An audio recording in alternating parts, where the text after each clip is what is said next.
Vou distribuir as provas que vocês fizeram quinta-feira passada. Vou fazê-lo por nota em ordem decrescente. Paulo, 5. Pronto, você já se preparava. Se o Paulo era 5, imagina dali para baixo. Num mundo de mudança, você e eu ficamos envelhecidos com facilidade. Por isso, quem aqui dirige sabe muito bem. Quando você está dirigindo, o teu carro tem para-brisa e retrovisor. Mas você já notou uma coisa, o retrovisor é menor do que o para-brisa. Porque passado é referência, não é direção. Passado é referência. Tem gente na vida que dirige com um retrovisor desse tamanho e um para-brisa pequenininho. E fica, no meu tempo, se eu pudesse, aqui não é mais assim. Precisa coragem, mas acima de tudo, precisa humildade. Humildade para saber que a gente não sabe todas as coisas. Humildade para saber que eu preciso estar permeável àquilo que eu tenho que alterar. Insisto, não é tudo que eu altero, mas aquilo que eu preciso alterar é preciso fazê-lo. Olha só, eu sou da área de filosofia. Sócrates é uma marca do pensamento filosófico, a tal ponto que a filosofia antiga é dividida em pré-socrática, socrática e pós-socrática. Sócrates é um exemplo de humildade na trajetória, uma pessoa que não envelheceu a cabeça, mesmo tendo ficado idosa. Aliás, quem é professor aqui, como eu, de filosofia, a gente faz uma coisa em sala de aula, no primeiro dia de aula, para pegar gente arrogante. Conhece gente arrogante? Gente arrogante é gente que acha que já sabe, que já conhece tudo, que não precisa mais aprender. É aquela pessoa que tudo que você fala, ela já viu. Você fala de uma cidade, ela já foi. Você conta de um filme, ela já assistiu.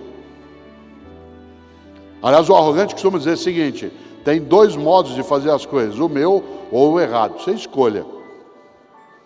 Tem gente que é arrogante. Sabe como é que a gente faz sala de aula para pegar gente arrogante? No primeiro dia de aula, eu digo, gente, para fazer um levantamento, eu queria saber, por favor, quem aqui já leu algum livro do Sócrates? Sempre tem um que levanta a mão. E Sócrates não escreveu nada. Não existe nenhum livro do Sócrates. Tudo que Sócrates disse está registrado por Platão nos livros do Platão, especialmente nos diálogos. Não há nada do Sócrates. Nessa hora eu posso fazer uma coisa com aquele menino e não perder a oportunidade de pisar nele. Mas isso é antipedagógico, isso é tolo. Se eu quiser formar uma pessoa, eu não posso humilhá-la, eu preciso formá-la.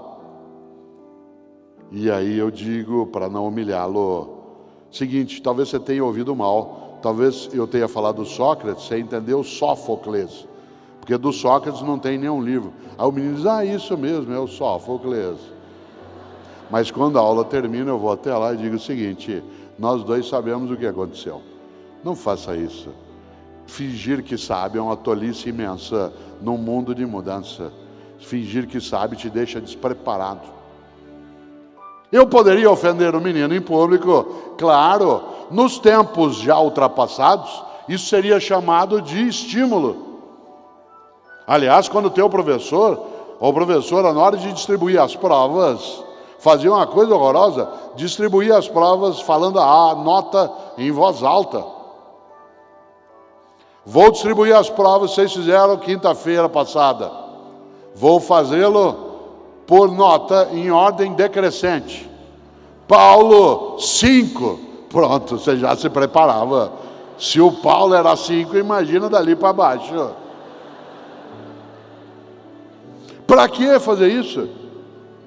Há uma regra básica: corrija no privado e elogie em público. Elogie em público, mas corrija no particular. Alguém que quer formar outro, corrige sem ofender, orienta sem humilhar.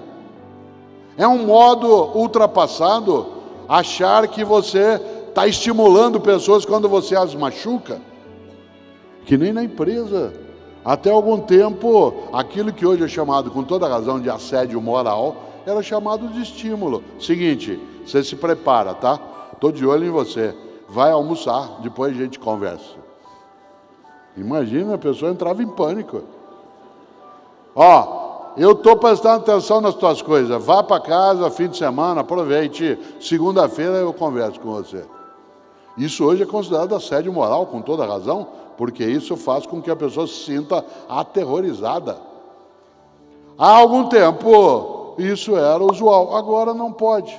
E por quê? Porque fazer alguém sofrer, humilhado, aterrorizado, é algo desnecessário. Superar, inovar, transformar.